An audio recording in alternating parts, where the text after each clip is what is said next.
Well, hey there, everybody. This is Holly McWilliams, Indigo Arts, and thank you for joining me today in this third video of glazing and mediums in oil paint. So you can see that glazing right here, I'm going to take this painting that's kind of dull, not super bright, and I'm going to swoosh, move it into something that has a little bit more pizzazz. Glazing is fantastic for bringing up the richness of colors, for developing shadows, and also for helping with blending. Here are two different products that I like to use for glazing in oil paint. This first one, Walnut Alkyd Medium, the alkyd means that it's a rapid drying formula, and this is a completely non-toxic version for doing glazing. What I'm using today is this product by Windsor and Newton. It's called Liquin. It is a little bit more toxic than just the oil alternative, but it has a few properties that I love. Okay, so here's my little single cherry. I'm going to start off in the background, but this time I'm going to do it a little bit differently. So I'm going to use my red tint that I've already made. Now you can see on my palette here, this has more paint in the mixture. These mixtures down here have a little bit more of the liquid in the mixture. Do you see the streaky lines through it? That's how you can tell. So remember, how much liquid to put into your paint is something that you kind of have to guess with. So pigment, liquid ratio is never half and half. So I'm going to start off up and through here, and I'm just going to see if what I've already made kind of works. So I'm going to put it on, and that does feel like that is a wee bit dark, but you know what? I'm going to go ahead and commit to it just in case you guys are working at home and you're wondering how to do this. I really don't care about the stem or anything else like that. And then as I go farther down, I'm going to add another dollop of the liquid to it. See how that gets really thin now? So that's got, really thin with paint and very streaky. So if I go to put that on there, I can still see a lot of that background going through. So that kind of works.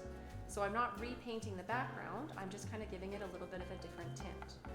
You can see how as I'm applying it, I'm trying to use both sides of my brush. So I'm sort of blending it at the same time.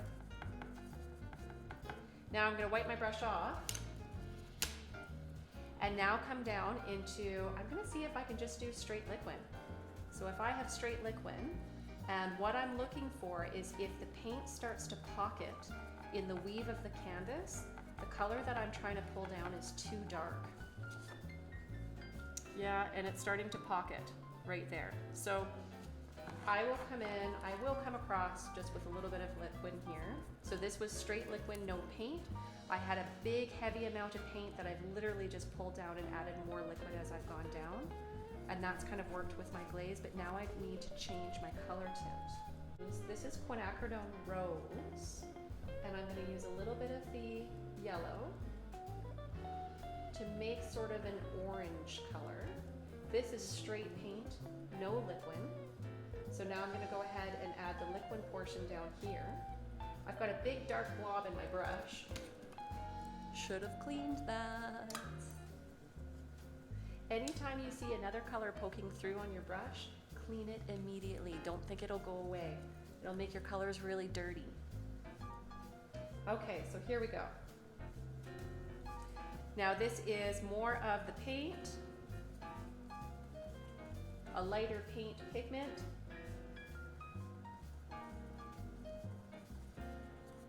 What cherry? I don't see a cherry. There's a cherry. I'm just going to paint right over the cherry.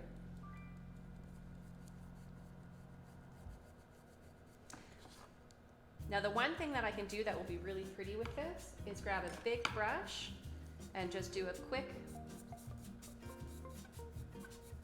zip. And see how that looks like that's blended really nicely? Now I'm going to go into the cherry. I'll come back to my original alizarin crimson color. It's got a bit of the ultramarine blue, a little bit of the brown, so it's got kind of a black red. And I'm going to go ahead and add this darker color and see if I can punch up some of these darks a little bit.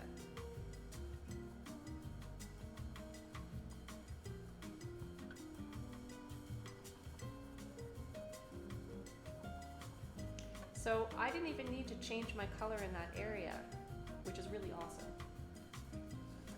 I have a big fan of constantly turning my painting around when I'm painting. Because I'm right-handed, it's much easier for me to control the tips of the bristles going from this sort of direction as opposed to doing this, because it's just hard to see.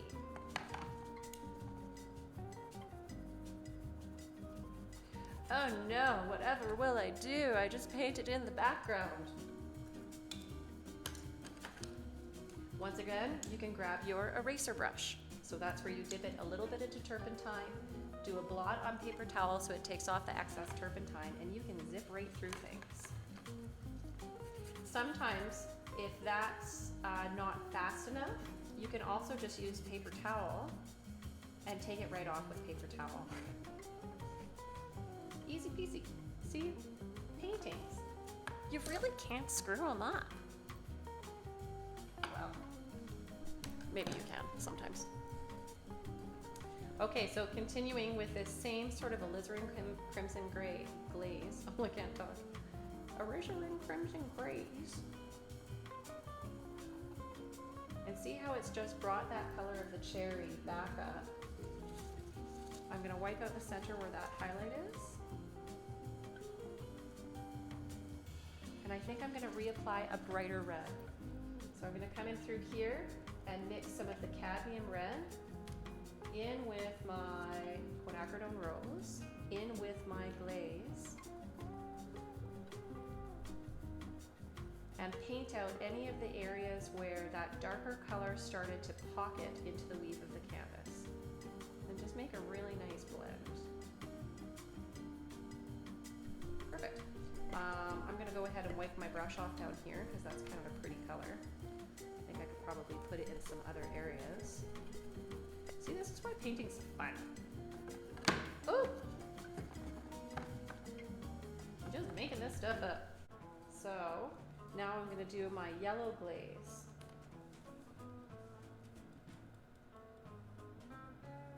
Now the yellow that I have is a transparent yellow. And so glazing works best when you're working with a transparent color, because once again, think about sunglasses. They're transparent. You can see through them. See how that changed the color? It looks a lot brighter. This is too light for that area. See how that's not settling in right? And there's a whole bunch of painting in the weave in through here. So that looks pretty messy. I have to come up with another color there.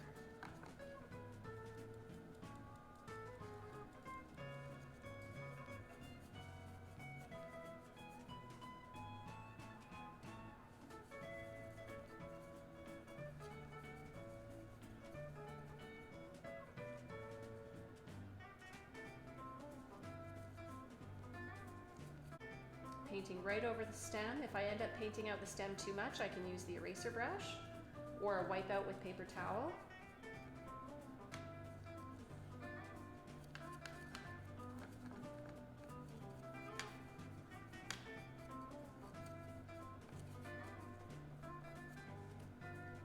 And one more time, an eraser brush.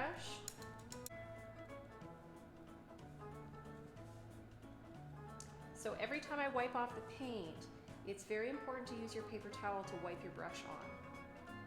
Otherwise, you're just moving your paint to a different spot. You cannot paint without paper towel. It's just as important as your paints and your brushes. So, that's not too bad. Way better than the other one, or what it looked like to begin with. I could probably come in and play around with some of the edges down through here, but I think you guys kind of get the gist of it. So, welcome to glazing. All right, everybody, I hope you found that helpful. Please visit my channel for more art inspiration and education, and don't forget to like and subscribe for all the videos coming out. Happy painting!